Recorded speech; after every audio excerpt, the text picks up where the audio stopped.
दिनांक 8 मार्च 2021 से रांची पुंदाग विधानसभा के समीप वाले मैदान में होमगार्ड के जवान धरना पर बैठे हैं। उनकी मांग यह है कि जिस प्रकार बिहार सरकार ने होमगार्ड के जवानों को नियमित कर दिया है, उसी प्रकार झारखंड सरकार भी होमगार्ड के जवान को नियमित कर दे और उनका वेतन प्रति माह उनके खाते में चले जाए। तो आइए देखते हैं खबर विस्तार से। आप देख रहे हैं RSPN न्यूज, स्पष्ट मंतव्य खरी बात। नमस्कार, मैं नीरज सिन्हा और आप देख रहे हैं RSPN न्यूज, स्पष्ट मंतव्य खरी बात। स्पष्ट मंतव्य खरी बात में आज नीरज सिन्हा एक बार फिर आपके सामने प्रस्तुत हुआ है एक नए मुद्दे के साथ।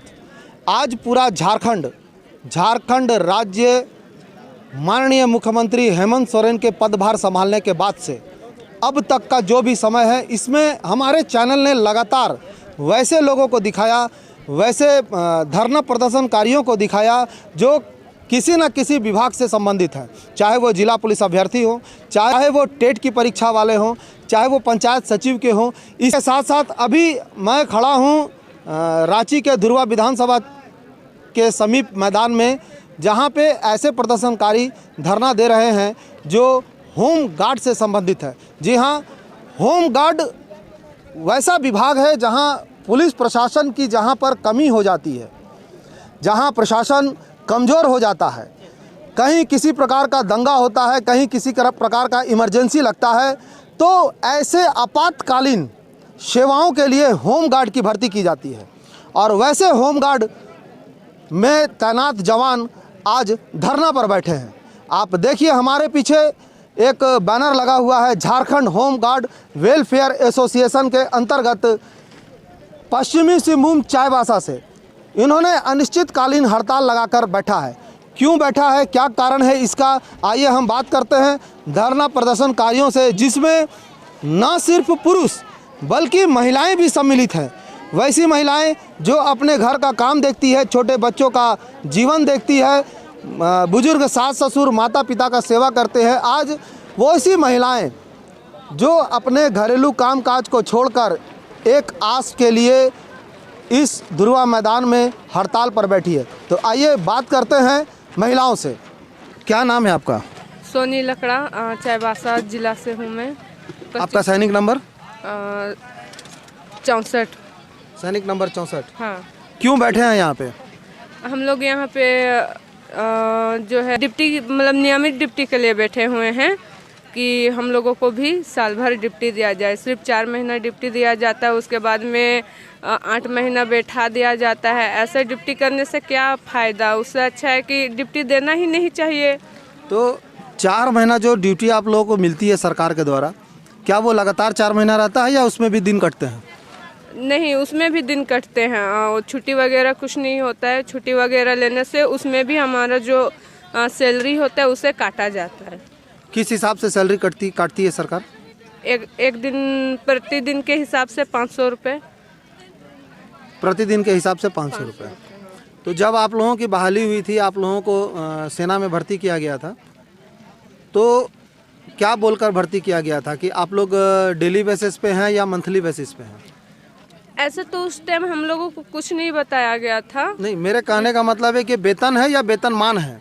वेतनमान है कह के बताया गया था। उसके बावजूद भी जो है कि डिप्टी अगर जैसे 4 महीना मिल भी जाते हैं हम लोगों की, तो वेतन सही से नहीं दिया जाता है। किस टाइप से ड्यूटी लिया जाता है?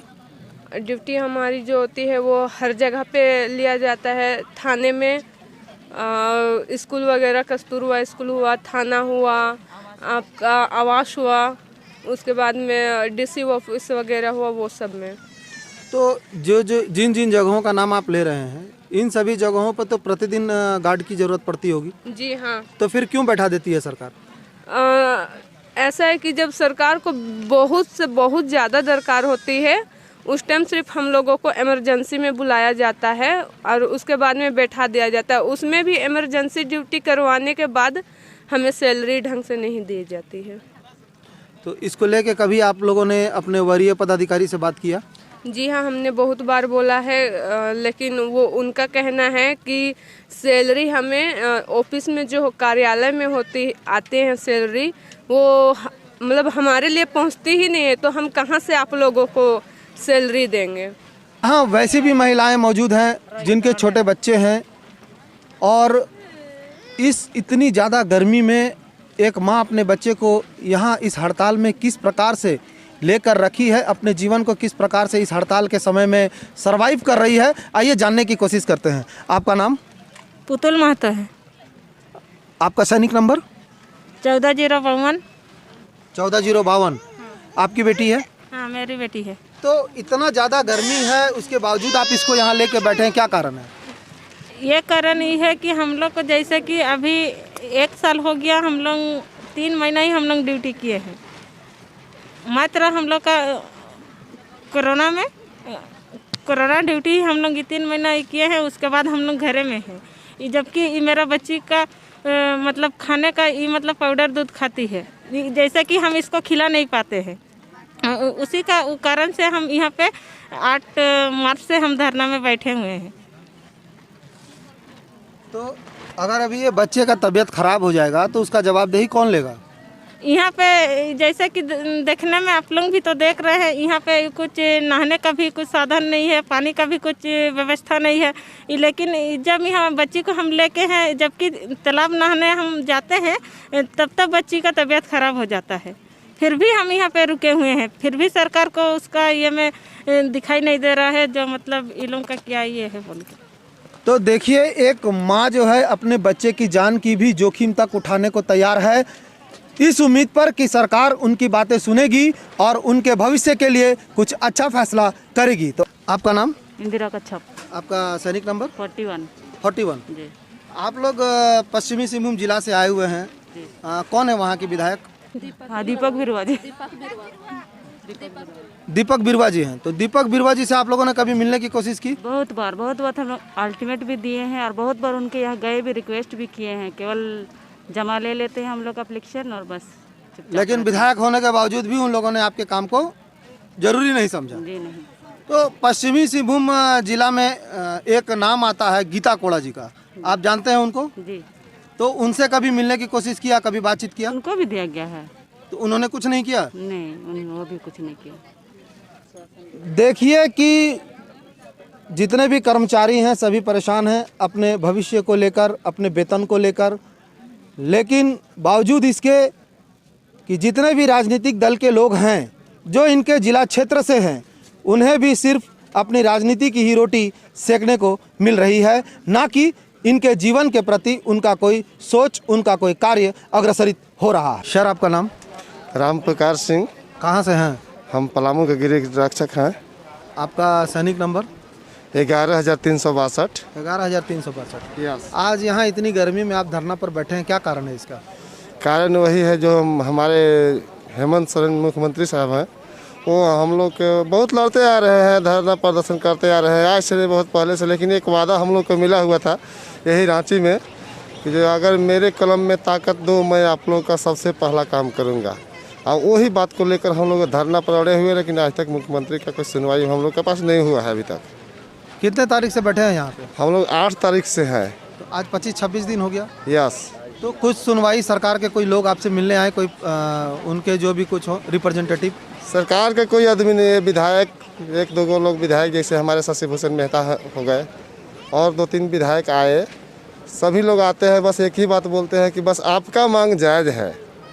आप लोगों ने मसाल जुलूस भी निकाला था? यस। तो जब मसाल जुलूस निकाले थे उसके बाद सरकार की कुछ आंखें खुली? अभी तक तो आंखें कुछ नहीं खुली। वार्ता करने के लिए तैयार थे, लेकिन वार्ता मुख्यमंत्री साहब नहीं कर पा रहे हैं, दूसरे को वार्ता में लगाते हैं। तो हमारे जो अध्यक्ष महोदय राजू जी हैं, वो हम लोग सबों का प्लान बन गया है कि जब मसाल जुलूस एक हम लोग को दिखावा था कि हम लोग कुछ कर सकते हैं, और वरना आज शाम तक की डेट है, कल हम लोग के यहाँ से जेल भरो आंदोलन पूरे जवान 18,000 जवान हम लोग यहाँ पे हैं, जो कि अभी तत्काल में 12 से 13,000 होंगे और लोग आ ही रहे हैं। आपको नज़र में आ रहा है उधर से भीड़ आ ही रहा है। बस हम लोग का कल जेल भरो आंदोलन का करना है। अभी मैं गृह रक्षा वाहिनी के अनशन पर बैठे हुए उस खेमे पर खड़ा हूँ जहाँ पे साहेबगंज से गृह रक्षा वाहिनी के लोग बैठे हुए हैं हड़ताल पर, और यह वह क्षेत्र है जिस क्षेत्र के विधायक हमारे माननीय मुख्यमंत्री श्री हेमंत सोरेन जी हैं। तो आइए हम बात करते हैं जवान से कि मुख्यमंत्री जी चूँकि विधायक भी हैं इनके क्षेत्र के और राज्य के मुख्यमंत्री भी हैं, तो उनसे इनकी क्या उम्मीदें हैं और किस तरह का काम हेमंत जी इनके क्षेत्र में कर रहे हैं, आइए जानने की कोशिश करते हैं। सर, आपका नाम? उज्जवल कुमार घोष। आपका सैनिक नंबर? 7897। साहेबगंज से हैं आप? जी हाँ। तो हेमंत जी आप ही के क्षेत्र के विधायक हैं? जी, बरेट क्षेत्र के मतलब विधायक है। बरेट क्षेत्र के विधायक जी। तो आपको क्या उम्मीदें लग रही है? उम्मीद तो ये है कि सरकार जो है 8 मार्च से हम लोग धरना प्रदर्शन चल रहा है, जो 28-27 दिन हो गया। उम्मीद ये भी है कि सरकार को जानकारी हो चुका है और सरकार हम लोग को देगा और उसको देना पड़ेगा। अगर नहीं देती है तो कल जो 5 तारीख हम लोग को जेल भरो अभियान चल रहा है, वो निश्चित रूप से हम जेल भरो अभियान में हम लोग शामिल होंगे। यदि अगर सरकार, चूँकि हेमंत सोरेन जी सरकार में हैं, मुख्यमंत्री जी हैं और आपके विधायक भी हैं, तो एक सवाल यहाँ पे ये उठता है कि यदि आपकी मांगें पूरी नहीं हुई तो क्या हेमंत जी का विधायक पद अगले चुनाव के लिए वहाँ रहेगा या नहीं रहेगा? क्या उम्मीद हो सकती है? ये तो उम्मीद कम है कि जब हमारे कामें नहीं बनेगा, हमारे लिए जब वादा कर चुका था वो कि हमारे कलम पर ताकत आएगा तो हम गृह रक्षा का काम करेंगे। जब हमारे कामें नहीं बनेगा तो दूसरे बार कहाँ से हम लोग आपको वोट दिया जाएगा? कब बोले थे आपको हेमंत जी, कब बोले थे कि हमारे कलम में ताकत आएगा तो हम आपको इस तरह का कर देंगे? सोरा भवन अगला बार धरना हुआ था, क्या बोलता है कि रघुवर सरकार की जो मतलब सरकार चल रहा था, हम लोग क्या बोलता है कि विधानसभा के सामने में चुनाव से पहले पूर्व मतलब बोला गया था, धरना प्रदर्शन में बैठ के बोला गया था कि हमारे कलम पर जब ताकत आएगा तो हम आप लोगों को काम पहले करेंगे निश्चित रूप से। लेकिन अभी वो उम्मीद पूरी तरह से टूट रही है। उम्मीद टूट रहा है लेकिन हमको उम्मीद है, अभी भी उम्मीद है, अभी भी उम्मीद है कि सरकार हमको देगा, बिहार के तर्ज पर हमको देगा। ज़्यादा कुछ हमारे मांग नहीं है कि बिहार के तर्ज पर हमको चाहिए बस। तो आप देखिए कि आज सवाल ये उठता है कि हम एक देश में रहते हैं और एक देश में कई राज्य हैं और हर राज्य का कानून अलग अलग हो जाता है। क्या कारण है इसका? क्या ऐसा होना चाहिए? इन सभी के प्रति आप अपनी राय हमें द्वारा ज़रूर बताइएगा। लेकिन जहाँ तक एक जवान की बात आती है तो उस जवान को प्रतिदिन भोजन खाने का पूर्ण रूप से अधिकार है, क्योंकि हम अभी स्वतंत्र भारत में रहते हैं। कैमरामैन DJR के साथ मैं नीरज सिन्हा, RSPN न्यूज़, स्पष्ट मंतव्य, खरी बात। आप देख रहे हैं RSPN न्यूज़, स्पष्ट मंतव्य, खरी बात।